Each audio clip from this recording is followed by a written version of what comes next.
There was a man, born in a dirty stable, wrapped in cloth, laid in a manger. But he wasn't just a baby. He was the Word made flesh, born in Bethlehem, just as the prophet Micah had said. Raised in Nazareth, a town no one respected. Can anything good come from Nazareth, they'd ask. But something good came, something holy. Before he could even speak a word, a king tried to kill him. Herod heard the whispers, "A king is born," and fear took over. He sent soldiers to slaughter every baby boy under the age of 2 in Bethlehem. But Jesus, he was already gone, hidden, protected. Because when heaven has marked you, hell can't find you.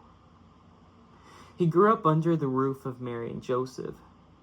Joseph wasn't his biological father. There was no DNA, no blood connection. But he still chose to raise Jesus like his own. Because real fatherhood isn't just about blood. It's about purpose. Mary had carried the promise of God in her womb, and Joseph carried the weight of that promise in his hands. Jesus worked with wood, a carpenter just like Joseph. But the wood he would carry later would be the one that held our sins, not just nails. At 12 years old, he walked into the temple, sat among scholars, asked questions that stunned the wise, and spoke with authority that didn't match his age.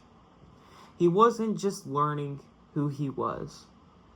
He already knew. He was preparing for the day he would take the weight of the world. He grew in wisdom, in stature, in favor with God and man. And when time came, he stepped into his calling.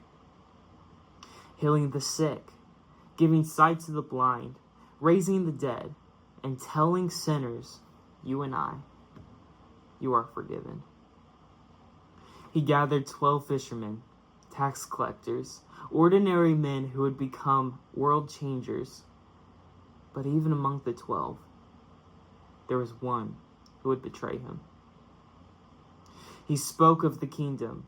He flipped tables in the temple. He stood against religious elite, not with a sword, but with truth.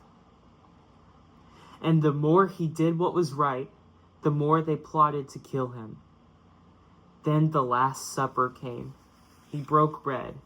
He poured wine and said, "This is my body broken for you. This is my blood poured out for many."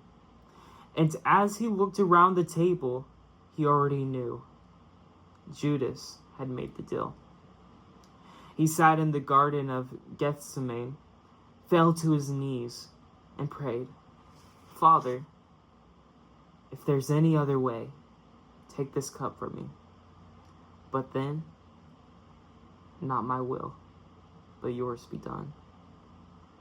And he prayed so hard, he sweat blood.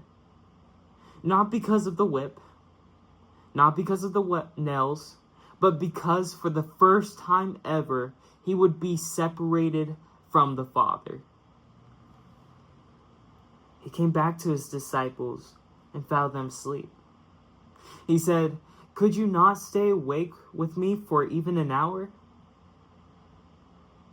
And then the sounds of footsteps. Judas. With soldiers behind him, he walks up and kisses Jesus. And just like that, Jesus is arrested. Dragged through fake trials, lied on, beat on.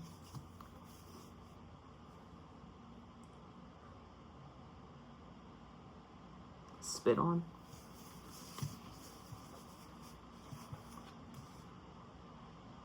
This was the man who changed everything. Jesus.